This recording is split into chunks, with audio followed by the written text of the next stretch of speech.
શું લાગે છે, પ્રેમના દિવસ તરીકે ઉજવાતા આ વેલેન્ટાઇન ડે ની શરૂઆત કઈ રીતે થઈ હશે? કોઈ ગુલાબની પાંખડીઓથી નહીં, પણ જેલના સળિયા અને લોહીના ટીપાથી શરૂ થઈ હતી આ વેલેન્ટાઇન ડે ની શરૂઆત. એક સમય એવો હતો જ્યારે આઈ લવ યુ બોલવાનો સીધો અર્થ થતો કે તમને મોત મળશે કે પછી મળશે ફાંસી. તો પછી એક પાદરીએ એવું શું કર્યું કે આજે કરોડો લોકો એમના નામનો તહેવાર મનાવે છે? ચાલો ઇતિહાસના એ પાના ખોલીએ જે રોમેન્ટિક નહીં પણ તમને આજે થોડા હચમચાવી દે તેવા છે. મિત્રો, આ ઘટના છે 3જી સદીના રોમ શહેરની. ત્યાંનો સમ્રાટ હતો ક્લોડિયસ II. ક્લોડિયસ એક યુદ્ધખોર રાજા હતો અને તેને આખી દુનિયા જીતવી હતી. પણ એની સામે એક મોટી સમસ્યા હતી. તેના સૈનિકોને યુદ્ધમાં મરવાનો ડર લાગતો, કારણ કે તેમને પોતાની પાછળ પોતાના પરિવારની અને પત્નીની ચિંતા રહેતી. પોતાની સેનાને વોર મશીન બનાવવા માટે ક્લોડિયસે એક એવો નિર્ણય લીધો જેણે આખા રોમ શહેરમાં હાહાકાર મચાવી દીધો. તેણે સૈનિકોના લગ્ન કરવા પર જ પ્રતિબંધ મૂકી દીધો. તેનું લોજિક એવું હતું કે સિંગલ પુરુષ એક વધારે સારો સૈનિક બની શકે. આ કાયદાને કારણે હજારો પ્રેમીઓ અલગ થઈ ગયા અને લોકોના પાયાના અધિકારો છીનવાઈ ગયા. જ્યારે આખું રોમ શહેર અન્યાય સામે ચૂપ હતું, ત્યારે મેદાનમાં આવ્યા એક ધર્મગુરુ, સંત વેલેન્ટાઇન. તેમને લાગ્યું કે આ કાયદો કુદરતની વિરુદ્ધ છે.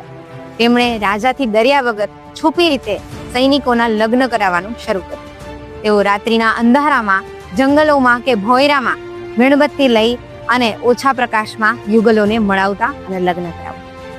જ્યારે રાજાને આ વાતની ખબર પડી ત્યારે વેલેન્ટાઇનની ધરપકડ કરવામાં આવી અને તેને જેલમાં નાખી દેવાઈ. અહીંથી વાત એક નવો વળાંક લે છે. જેલના એ જેલરનું નામ હતું એસ્ટેરિયસ. તેને ખબર પડી કે વેલેન્ટાઇન પાસે આધ્યાત્મિક શક્તિઓ છે. એસ્ટેરિયસની એક દીકરી હતી જે જન્મથી જ અંધ હતી. એણે વેલેન્ટાઇનને વિનંતી કરી કે તેની આ દીકરીની તે સારવાર કરે.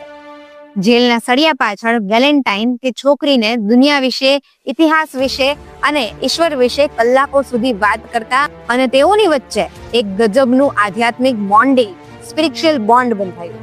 કહેવાય છે કે સંત વેલેન્ટાઇનના અતૂટ શ્રદ્ધા અને પ્રાર્થનાથી એ છોકરીની આંખમાં ચમત્કારિક રીતે રોશની પાછી આવી ગઈ. હવે સંત વેલેન્ટાઇન અને છોકરીની જ્યારે વાત આવે ત્યારે જ અહીં ઘણા બધા લોકો થાપ ખાઈ જાય છે સમજવામાં. લોકો એવું માને છે કે વેલેન્ટાઇનને એ છોકરી સાથે સાચો પ્રેમ થઈ ગયો હતો. પણ મિત્રો, સત્ય અહીં સમજવા જેવું છે. સંત વેલેન્ટાઇન એક સાધુ હતા. તેમની વચ્ચે જે લાગણીઓ હતી તે રોમેન્ટિક પ્રેમ નહીં, પણ એક અત્યંત ઊંડો આદર એટલે કે રિસ્પેક્ટ અને કરુણા હતી. તે છોકરી માટે વેલેન્ટાઇન એક ગુરુ સમાન હતા, જેણે તેને નવી જિંદગી આપી હતી. હવે 14 ફેબ્રુઆરીના દિવસે તેમને એટલે કે વેલેન્ટાઇનને ફાંસીએ ચડાવવામાં આવ્યા. મોતની સજા પહેલા તેમણે એ છોકરીને એક છેલ્લો સંદેશ મોકલ્યો. પત્રના અંતે સહી કરી અને લખ્યું, ફ્રોમ યોર વેલેન્ટાઇન. આ પત્રનો અર્થ એવો ન હતો કે તેઓ તેને પ્રેમ કરતા હતા, પણ તેનો અર્થ એ હતો કે તમારો હિતેચ્છુ વેલેન્ટાઇન. તેમણે એક એવો સંદેશ છોડ્યો કે પ્રેમમાં બલિદાન આપવાની હિંમત હોવી જોઈએ. હવે વાત કરીએ આજના જમાનાની. સંત વેલેન્ટાઇને બલિદાન તો એક જ દિવસે આપ્યું હતું, તો પછી આ રોઝ ડે અને ચોકલેટ ડે અને ટેડી બેર ડે ક્યાંથી આવ્યા? તો મિત્રો, એની પાછળ પણ એક સ્માર્ટ માર્કેટિંગ સાયકોલોજી છે. 18મી અને 19મી સદીના કાર્ડ અને ગિફ્ટ બનાવતી મોટી બ્રાન્ડ્સે જોયું કે લોકો પોતાની લાગણીઓને વ્યક્ત કરવા માટે કોઈ ખાસ નિમિત્ત શોધે છે. એટલે તેમણે આખા અઠવાડિયાને જ એક લેડર એટલે કે સીડી બનાવી દીધી, જેથી સ્ટેપ બાય સ્ટેપ એમનો બિઝનેસ પણ વધે અને પ્રેમીઓને એકબીજા સાથે લાગણી વ્યક્ત કરવા માટે એક સીડી લેડરનો ઉપયોગ કરાવવામાં આવ્યો. પણ આમાં એક બહુ મોટી સકારાત્મક સાઈડ એટલે કે પોઝિટિવ સાઈડ પણ છે. જેમ કે ગલીમાં બેસતા ફૂલવાળા, નાની બેકરી ચલાવતા બેકર્સ, ગિફ્ટ શોપના માલિકો, આ બધા લોકો માટે આ અઠવાડિયું વર્ષનો સૌથી મોટો નફો લઈને આવે છે. એટલે જ્યારે તમે કોઈ ગિફ્ટ કે ફૂલ ખરીદો છો ત્યારે તમે માત્ર એક દિવસ નથી ઉજવતા, પણ તમે તમારા વિસ્તારના અર્થતંત્રને મજબૂત કરી રહ્યા છો. કોઈના ઘરનો ચૂલો આ તહેવારને કારણે વધુ સારી રીતે સળગે છે. તો છેલ્લે એટલું જ કહીશ કે વેલેન્ટાઇન ડે એ માત્ર કાર્ડ્સ, ગિફ્ટ કે પછી મોટી હોટલોમાં જમવાનો દિવસ નથી. એ દિવસ છે હિંમતને યાદ કરવાનો, જેણે અન્યાય સામે અવાજ ઉઠાવ્યો હતો.